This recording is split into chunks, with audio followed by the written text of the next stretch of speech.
On Tech News Today, we'll take a look inside Facebook's data science lab and tell you what they've been doing for the last couple of years. Plus, trouble ahead for the global internet, more details on Microsoft's smartwatch, and the end is near on the world's best quality TV sets. Stick around. Tech News Today is next. This is Twit. Bandwidth for Tech News Today is provided by CacheFly at CACHEFLY.com.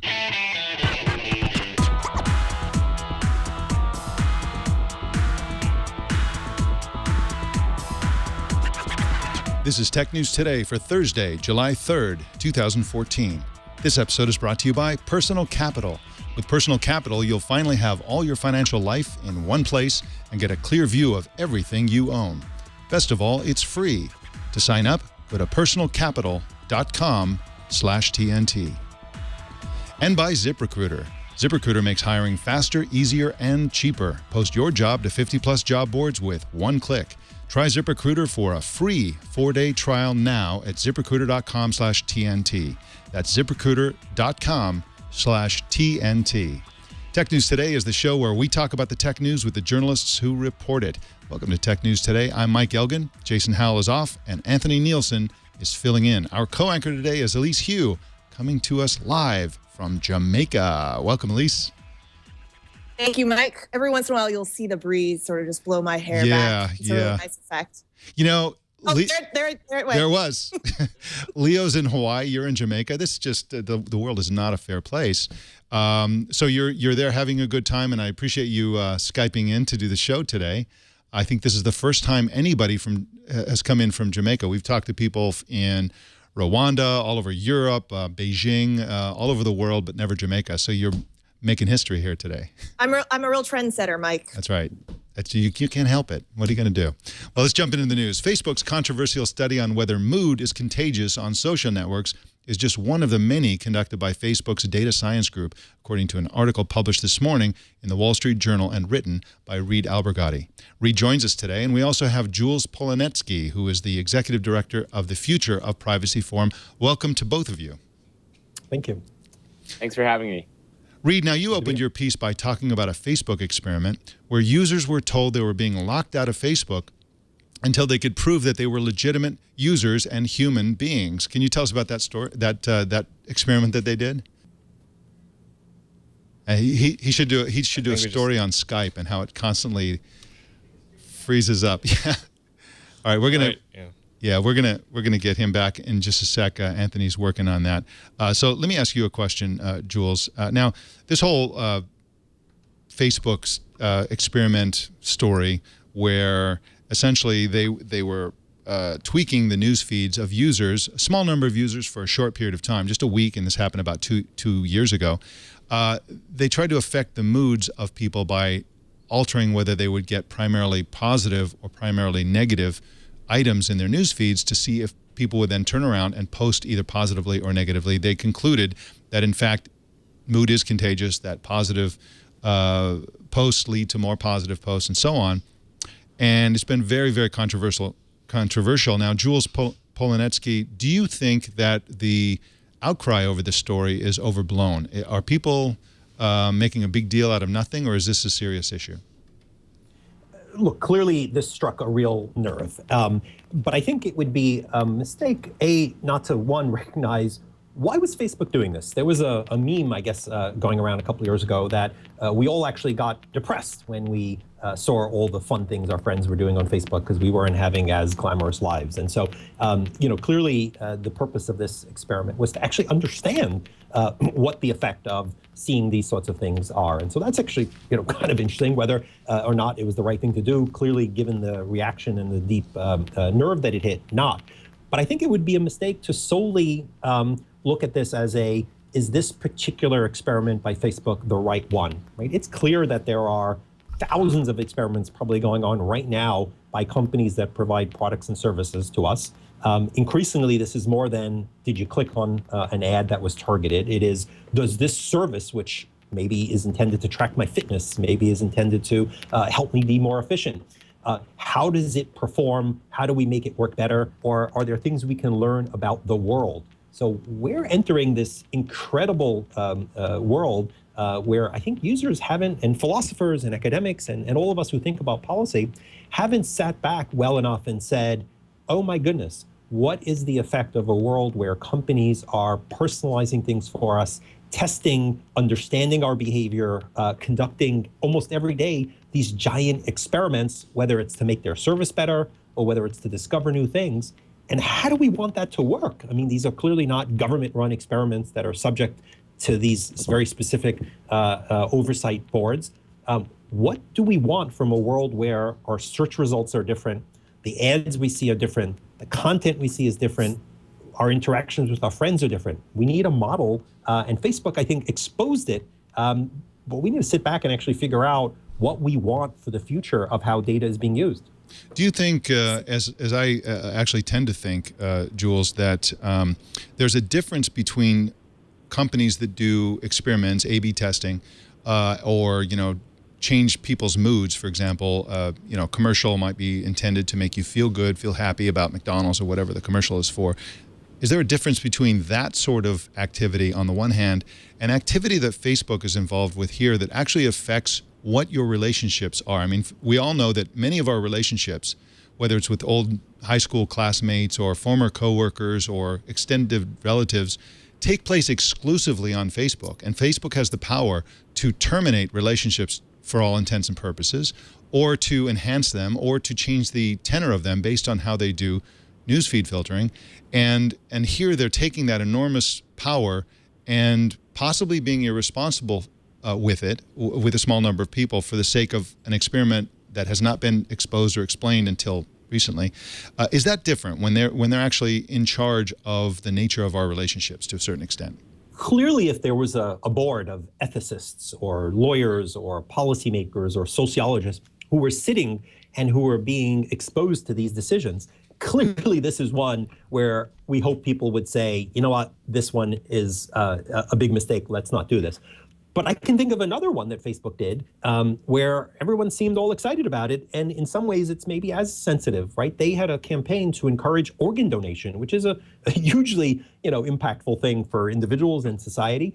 And they pushed out, if you shared that you had just signed up to pledge to donate an organ, they gave that priority so that your friends were more likely to see it and therefore more likely to be influenced by it. And so, you can see hundreds of these decisions. Some of them, I don't know, I guess that's a pretty good one. Nobody got upset by that. It seems like there's a no loss, although, again, that's a pretty personal decision. This one where, oh my God, they're interfering. But, imagine this. I just noticed the other day that a friend of mine had breast cancer, and she had been posting about this on Facebook. And I never saw it. And for months she'd been posting and I never saw it. And I assume it's because people were not liking this, right? You feel a bit awkward. Someone posts some bad news. Do you like it? And obviously we shouldn't only be seeing the happy stories that we click on. How does Facebook figure out which things that we don't click on we might want to see, but we might be a little less likely to like because it's bad news, right? I mean, the nuance of how this algorithm works and how it's going to actually influence people to pay more attention to their friends who have problems, every decision that they make is potentially fraught with ethical concern. This one's an obvious one. Some others, hey, who cares? It's testing who clicks on an ad. But there are going to be hundreds of decisions that Facebook makes and that Google makes and that Microsoft makes, and frankly, even small app developers who maybe, what is Fitbit doing with how it designs its tools that encourage me to exercise? I mean, we want people exercising, so I guess it's good for them to experiment, but I don't know, what if Fitbit learns that people who share, that they ran a marathon, that depresses most people because I'm not going to run a marathon.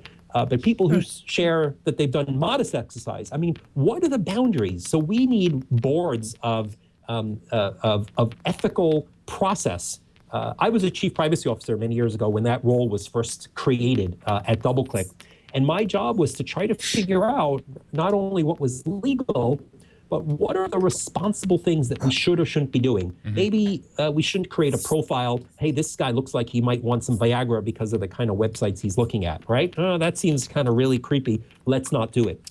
When I was the chief privacy officer at AOL, I had to make content decisions. Do we want this much nakedness on the home screen, or is it a little bit over? And now that these decisions are all in the hands of companies, and these decisions affect free expression, they affect whether Google should take down search results or whether the public has the right to know these search results because of the public interest. Companies are going to have to figure out, and I think we need to urge them to have internal processes where we can be confident that people with a broad view are really looking at these things and making the right decisions that are good for the company and good for society. And Jules, I'm glad you're taking this broader, because obviously Facebook isn't the only company that has the power to manipulate our moods and our emotions. And for as long as advertising and PR have been around, they have manipulated our emotions. So when you talk about sort of or call for a set of standards or a way for us to think about this is an important moment. What should the large, I mean, besides outrage, which has been sort of the reaction we've seen, and then backlash to the outrage that we're now getting into a cycle of, what is the way that that you recommend that smart thinkers about this, or those of us who are now, or the members of the public who are now sort of awakened to this topic, how should they react? What is the that will come out of this revelation in particular, and others that Reed broke this morning? Well, the bad thing that could come out of this, and I think unfortunately will come out of this, is that there's always been a tension between academic research and company research. The academic community is sitting by and is seeing substantial, incredible research. Nobel Prize winners being hired to work internally at companies to do research that might improve the service or might be of incredible interest to the world. How do we cure diseases? How do we actually understand human behavior in some ways? And if that's now going to be hidden work done by super scientists who are solely focused on improving a product and not doing pure research anymore, not trying to actually figure out the effects of social media on contagion, we'll lose this knowledge to the world. And I think we want this knowledge. Some of this may inform some of the most important science that's out there. Or we'll have people only doing work that improves their product. So I'd like to see more transparency. I mean, I'd like Facebook to say, you know what, we're going to now be careful. We're going to vet this. We're not going to make these decisions willy-nilly, but we're going to continue to publish. We're going to continue to make sure that it's not junk science. Hey, Twitter says this. Trust the results. That this is really good for the world. And you nailed one of the problems here, which is that Facebook claims that improving the product is the sole purpose of all of this stuff, and that's kind of their fig leaf in all of this, because they're not really getting genuine informed consent. They basically have this privacy user policy that everybody agrees to when they sign up for Facebook, which hardly anybody reads, and those who do read it barely remember it, probably. And so they're saying, hey, this is all about improving the service. This isn't about benefiting mankind or doing any sort of weird research. But as we're going to hear from Reed Albergotti here, who went into some detail on this in his story, they do lots of things, and it's not necessarily part of a larger organized policy. It tends to be more willy-nilly. Now, Reed Albergotti, if you're joining us now, you opened your piece by talking about a Facebook experiment where users were told they were being locked out of Facebook until they could prove that they were both human beings and also legitimate users. Can you tell us about that experiment?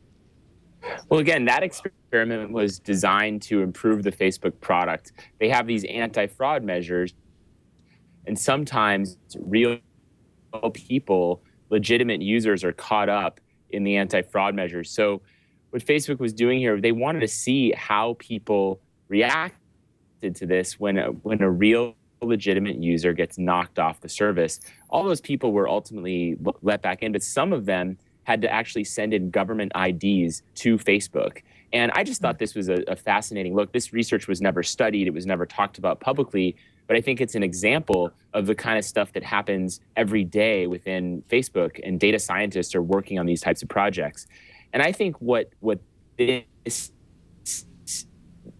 this big controversy that erupted over the weekend does is it gives us an opportunity to take a closer look at some of the things that Facebook does that users, most people, had no idea was going on. I mean, it's really fascinating. And, I think we'll learn more in the coming days. And Facebook will probably, they've said they're working on potentially changing their policies because of all the negative feedback they've gotten. So just to frame this situation, I'm sorry, Elise, just to frame this situation, for clarity, to drive up the ethical issue here, Facebook, knowing that people were legitimate users and that were humans, lied and said, we don't know that you're legitimate users, we don't know if you're human, so please go through this process because we want to test something.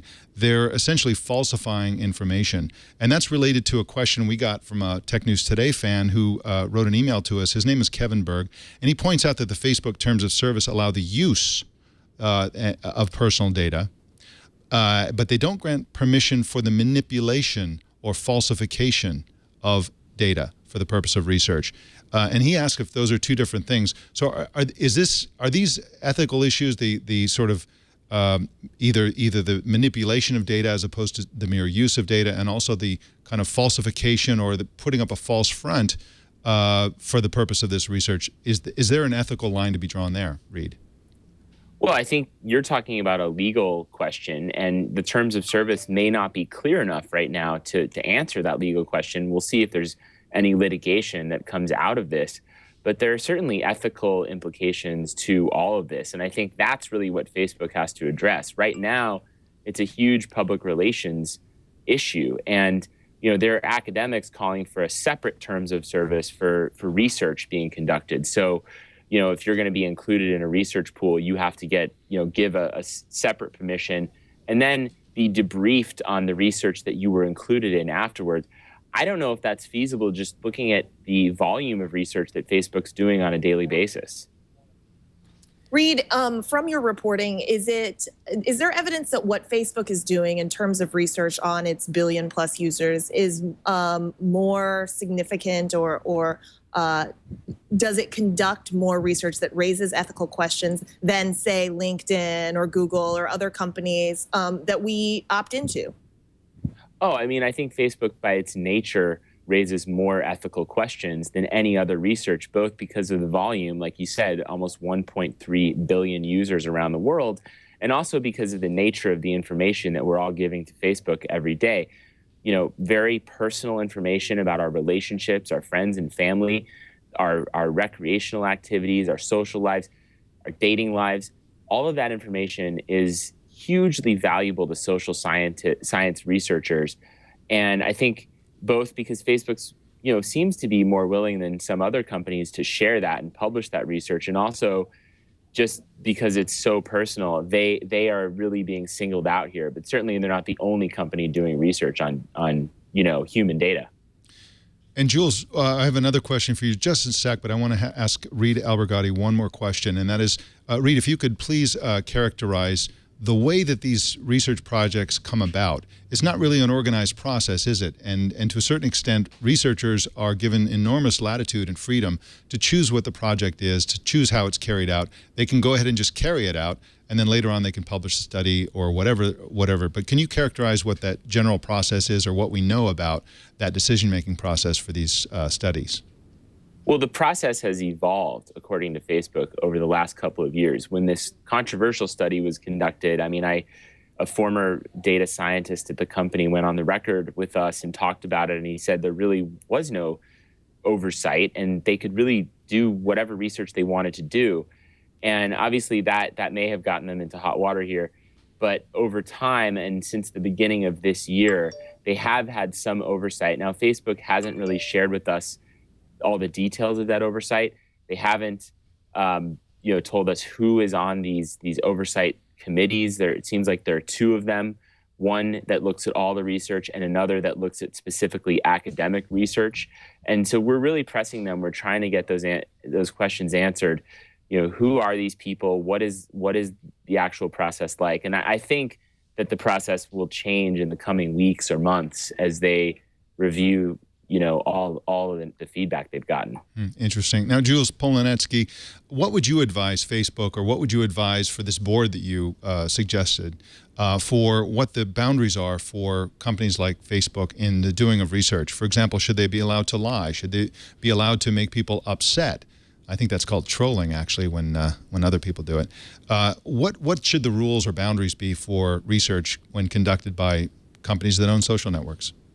Well, to say that there's a automatic, easy, one-size-fits answer for that, I think would be would be irresponsible. I think the novel notion, and this is an idea that Professor Ryan Calo at the University of Washington was one of the first to champion, was to say, look, we have these IRBs, and they're not perfect, but we have a long history of a formal process that we have respect and appreciation for, at least when it works right. Obviously, it was a bit awkward about how it actually worked here or not. How do you take that same notion and move it to the private sector, where you have issues like confidentiality and patent issues and profit motives, but inventing that notion and building it into corporate governance? And I've seen Facebook evolve. We've been working with them for, say, 5 or 6 years now, from having one person to having sort of teams that oversee this as they've grown. And I think they have an opportunity here to lead and to say, you know what, we stepped in it here. We made a mistake. This was not the right kind of test to do. But there are an incredible number of experiments that we want to do. Some of it is to improve the service. Some of it is to work with academics and try to find solutions to the world's problems. You've got people at Google. You've got people at Microsoft. We've got people who are doing this across the tech sector. Here's a model for a committee that will think these things through. And, hey, does this have any physical effect on people? Does this have an emotional effect? Do the benefits outweigh the risks, right? Are we claiming here we're going to cure cancer if we can do this test? By doing this test, are we going to improve our spam blocking by 1,000%? And then what's the impact on the users? How many people are we inconveniencing? And so there are models, and IRBs in general, these internal review boards at in the academic world, have dealt with them and struggled. And even if they're wrong every so often, because sometimes this is a very subjective thing, knowing that there are sober people who are thinking about more than, hey, will this work? Will this make us money? I think is likely to give a level of comfort. So I'd like to see them do more to build out this board that they have, this internal process, include maybe some external people. And I'd like them and others to not shy away and pull this research back. That'll be the real tragedy. More transparency and actually formalizing this new idea of a consumer subject review board. That ought to be the model that companies have. I agree, and I think that Facebook should also give more control to the users so that they can turn off, turn on and off different types of algorithm filtering, and also opt out completely of any research if they choose to do so.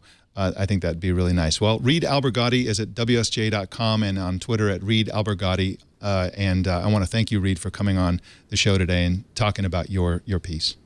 Thanks for having me. Hope the data connection's faster next time. Okay, it comes and goes, and there's nothing anyone can do about it, apparently. And Jules Polonetsky is on Twitter at Jules Polonetsky. And, of course, again, he is the Executive Director of the Future of Privacy Forum. Thank you so much, Jules, for joining us today. Thank you. Well, just a sec. Mike, I'm glad. Go ahead, Elise. Go ahead.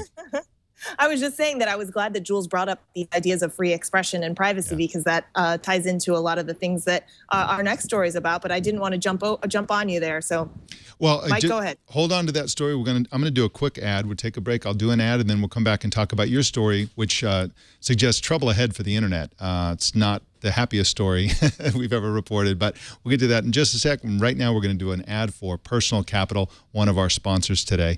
Now, Personal Capital will solve two of your problems. This is a free and secure tool for your financial life, to get your financial life in order. And the two problems that it solves is first, it's very difficult to keep track of all your financial information, your stocks, your 401k, bank accounts, all the different financial related accounts you have all over the internet.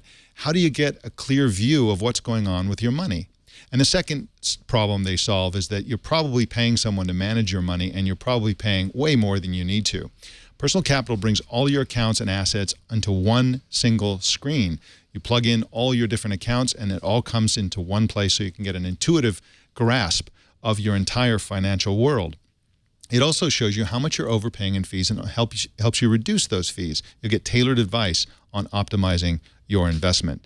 No need to wait. Signing up takes just a minute, pays big dividends. Personal Capital gives you total clarity and transparency to make better investment decisions, and that happens right away. To set up your free account, go to personalcapital.com/TNT. Personal Capital is free and the smart way to grow your money. Just go to personalcapital.com/TNT. And we thank them for their support of tech news today. And I'd also like to mention that a little bit later in the show, we're going to be talking briefly about the new Android Wear apps, and Personal Capital is one of them. Their Android app supports Android Wear. So that is very cool. So, Elise, what's going on with the future of the internet? It looks pretty grim, doesn't it? Well, doesn't look great according to the 1,400 plus leaders and thinkers in tech that responded to Pew Research Center's recent survey. So Pew has just released this morning its results from its study into the future of the internet, what it would look like and how it'll work in 2025. And then the general consensus, a few main themes that I outline here on NPR's All Tech Considered blog. That public trust in the internet is evaporating, that over time the internet's going to be more and more controlled by governments, and commercial pressures from companies like Facebook, of course, mean more walled gardens on the web. So what we see and our choice in what we see becomes more and more limited. Mike, does any of this surprise you?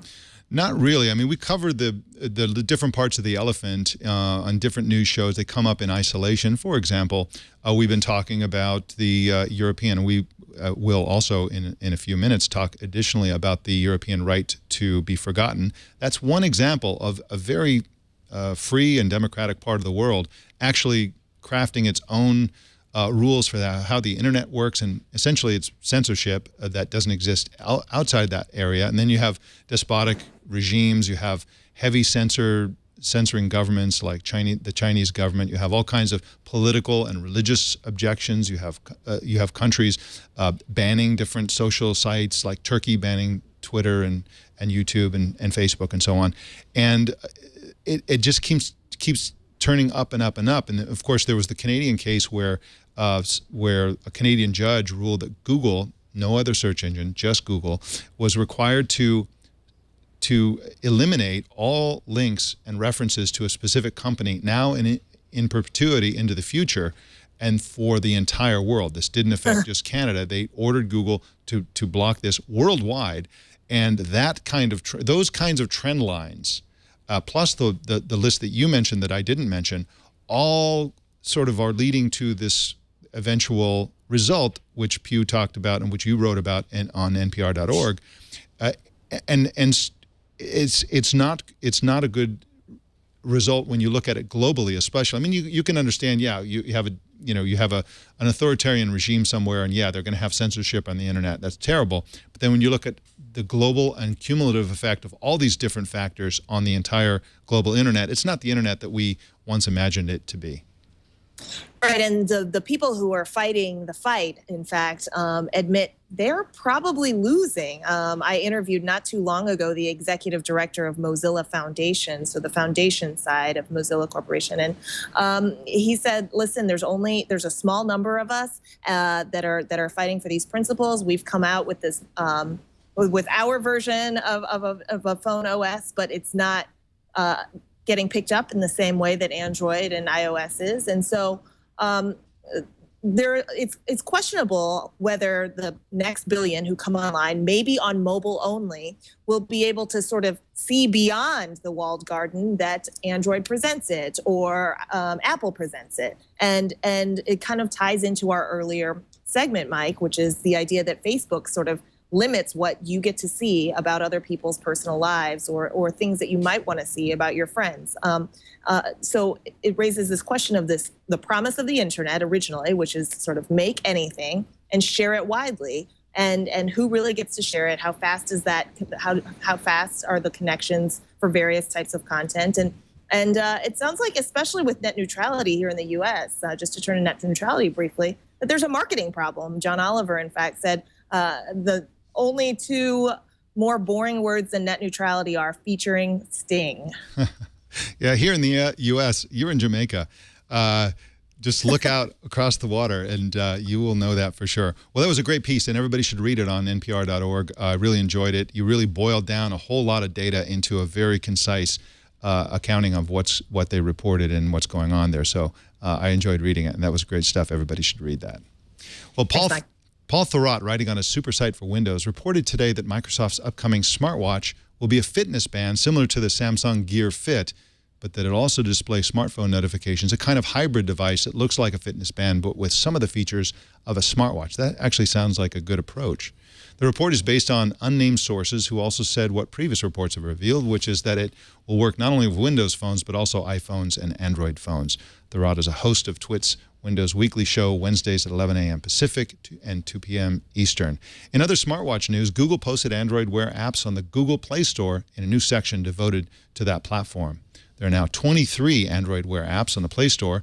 In most cases, these appear to be updates to existing Android smartphone apps, such as Google Maps and Google Hangouts, as well as third-party apps like IFTTT and the American Airlines app, which have been updated with explicit support for Android Wear wrist watches. Are you excited, Elise Hugh, about the smart watch revolution? Are you expecting to be wearing one anytime soon? I'm interested to see how this plays out. I'm not an early adopter of any smartwatch. And Mike, you were at Google I/O last week, so I'm curious whether you tried out the UX, because there have been lots of questions about smartwatches and whether it's sort of the right size for our wrists, and what sort of functions we might use a smartwatch for instead of just reaching into a pocket or always having a phone in our hands, which is the case for many of us users. So talk to me a little bit about the UX of Android Wear and how that's working for you. It's a bit controversial because, we were talking about how Facebook kind of removes control about exactly what you see in your news feed. It's algorithmically generated, and Android Wear is kind of like that. It's not like a smartphone user interface where you go and you see all your apps with little icons, and you open an app, and within that app you can do all the things the app maker has enabled you to do. It's not like that at all. The notifications come in, and if you accidentally swipe it away, there's no way to get it back until it comes back on its own again. There's no way to determine the order that things are in. So, for example, when you bring up the user interface and you decide to just go through the existing current live, I guess you would call it, notifications, you can just go through that, and they're in some order that has been determined by some algorithm or something like that, and there's nothing you can do about that. And so it's really it's not an interface that gives you enormous control. You can set up notifications, of course. You do all of that on the smartphone, and you can make a lot of tweaks about what's going to happen. But once stuff starts coming to your watch, you don't have lots of control. Now, that is a feature, not a bug, because the whole point of this thing is to be kind of googly and Google Now-ish. So it's kind of, it's contextually aware. Exactly. And it gives you random things. One of your favorite shows is coming up on the TV. It's Google Now. So it's in addition to notifications from apps. It's also a little confusing, I think, to early adopters because of the fact that Google, it's impossible to tell the difference between a Google Now app notification and a regular notification. It'll send every notification that you get from your smartphone to your watch, and you can only tell when you try to do something with it. So a regular smartphone notification that ends up on the watch, you can't do anything with it. You can't reply from that interface. You can't do the same things you can do with an app that's explicitly designed for Android Wear.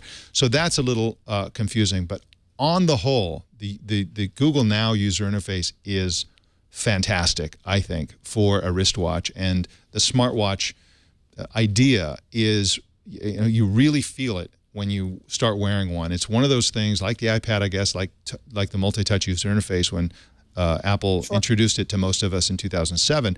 You really get it when you try it. And so I'm certain now, more than ever, that smartwatches are going to be here to stay. Pretty much we're all going to have them because they are really compelling. And I think they're going to be completely mainstream within a year or two. It's going to be quite a huge and fast cultural change from nobody wearing a watch to pretty much everybody wearing a smartwatch. Well, I'll put it this way. I would rather wear, in terms of wearables, I'd rather have something on my wrist than on my face. So I'm more likely to be an Android watch wearer than a Google Glass wearer. Yeah, absolutely. Well, I'm going to take another break very quickly. Actually, you know what? Why don't we talk about the world of television? We're losing an old friend today, aren't we? In the world of TV. We have a bit of an obituary, Mike. Oh, For our final segment today, we're bidding farewell to the plasma TV. It's actually not that old of an invention. It's one of the last remaining makers of this, which is a division of Samsung, announced, as you can see on the screen there for those of you watching, announced it's going to stop producing plasma televisions in November. The reason, of course, poor demand. They were once cool and once touted as next generation televisions. This is in the early aughts. So it's been more than a decade now, but LCD TVs quickly surpassed them. Plasma is now no more. So goodbye, plasma TVs. Yeah. I don't even think I went to that. I took that iteration. I just skipped from the traditional cathode ray TV, the big boxy one, to a flat screen, and my flat screen was an LCD. Yeah, I think that's true. What are your memories? Any memories, special memories of plasma TV, I've seen many demos. I've never owned a plasma TV. I've seen lots of demos. They always blow you away with the demos. Of course, LCDs are thinner, cooler, they're more power efficient, they're cheaper. Those are big reasons why they're more popular with users. But plasma ultimately is better. And Samsung, it's really bad that Samsung is cutting its plasma production. I believe that LG will continue to produce plasma TVs for a little while, but really nobody's buying them, and it's just a matter of probably weeks or months before they make a similar announcement. But Samsung's F8500 TV is probably the best TV ever. I mean, this is a fantastic, beautiful television, just with deep blacks and really good, high contrast, perfect colors. It's really a great, TV, and you know what? You can still buy them. For a little while. They're still stocked in various places. Samsung isn't going to make them anymore. So if you want the world's best TV, you better rush out and get them. Now, by the way, another reason why LCDs are kind of preferable to plasma in this new era is that it's very difficult, according to some reports, for manufacturers to create 4K plasma TVs.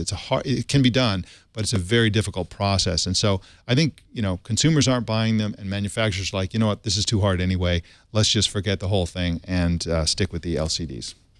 Yeah, as we say in Texas, the juice isn't worth the squeeze. Thank you, Texas. You're always good for a great phrase. You Texans and your colorful language. Well, in just a sec, we're going to do a quick follow-up about Europe's right to be forgotten controversy. But I want to tell you about ZipRecruiter. If you hire people, I've hired many people in my career, probably hundreds of people, and I've come to believe over the years that the very biggest decision you're ever going to make in your career, if you're a hiring manager or if you own a small company, is who you hire. And also who you don't hire. You don't want to hire the wrong person. You want to hire the right person. And if you hire the best people, you're going to have a successful company. And ZipRecruiter is here to help you do exactly that. And the way they do that is they enable you to post your job information to 50+ job sites all at once with a single click. You can also post them on LinkedIn, Facebook, Twitter, and Google+. And just cast this enormously wide net so that because you never know where the best candidates are. They could be anywhere, and ZipRecruiter will put you everywhere so you can make sure that you get the right person. Of course, you're going to get flooded back with lots of candidates, many of whom are not going to be great candidates, and ZipRecruiter helps you there as well. They'll filter the results for you and surface the qualified candidates, roll them up into ZipRecruiter's easy-to-use user interface so you can just go in there, go after the most qualified candidates, and you don't have to worry about the less qualified ones because ZipRecruiter will help you filter them out. Try ZipRecruiter and find out why they've been used by more than 100,000 businesses. Right now, our viewers and listeners can try ZipRecruiter, and for a free 4-day trial, just go to ZipRecruiter.com/TNT. That's ZipRecruiter.com/TNT, and we thank ZipRecruiter for their support of Tech News Today. Well, the Guardian newspaper's Chris Moran wrote an interesting piece about the ongoing right to be forgotten controversy. We talked about it yesterday on Twig, which I was fortunate enough to host in Leo's absence, if you want to check that out. It was a really interesting discussion, mostly because of the brilliant insights by Jeff Jarvis on that show. But as a recap, the European Union recently ruled that European citizens have the right to ask search engines, like Google, to remove links from their search index, and that Google and other companies must comply if certain criteria are met. Now, Moran's piece emphasized misleading journalism around the issue. The most important fact, he clarified, is that the ruling requires not that an article or page is removed from their index, but that a search for a person's name not return specific results. A different search using different keywords still returns the links as it normally would. In other words, this is about the use of a person's name as a search query. It's not about removing a page or an article from the index and so that it can't be searched under any circumstances. Now, Europeans, of course, can easily use Google.com instead of localized European versions of Google to get around the limitation. And I think, and I predict, that increasingly better educated Europeans are going to do exactly that because it's so easy to do. And, you know, the European version of Google and other search engines will be increasingly compromised by this decision, and they're going to have this kind of highly, it's going to be hard to, you know, you're never going to trust results when you search for a person's name in Europe because you don't know if they've, if you're going to get all the results because of this ruling. Now, 9 to 5 Google highlights the unintended consequences of all the reporting around this issue, namely something called the Streisand effect. When high-level people invoke the right to be forgotten, that request itself can be widely reported, making everyone remember what had already been forgotten. It's called the Streisand effect because singer and actress Barbra Streisand complained in 2003 about the inclusion of her Malibu beach house in a database of aerial photos of the California coastline. Before her complaint, nobody noticed her house. Afterwards, millions of people went actually looking for it in the database, and now we are showing her house on Tech News Today for the great masses to see. Now, nobody would have ever known that that was even Barbra Streisand's house. I actually thought the same thing about the Spanish guy who filed the lawsuit, that started this whole thing and then ended in the court ruling. Before, people didn't know he was in debt, and now everybody knows there was a Spanish guy in debt who didn't want his past debts to show up on top of Google, and now everyone knows it. So same Streisand effect there. Yeah, not only in Spain, but across the world, everybody knows this guy is a big debtor.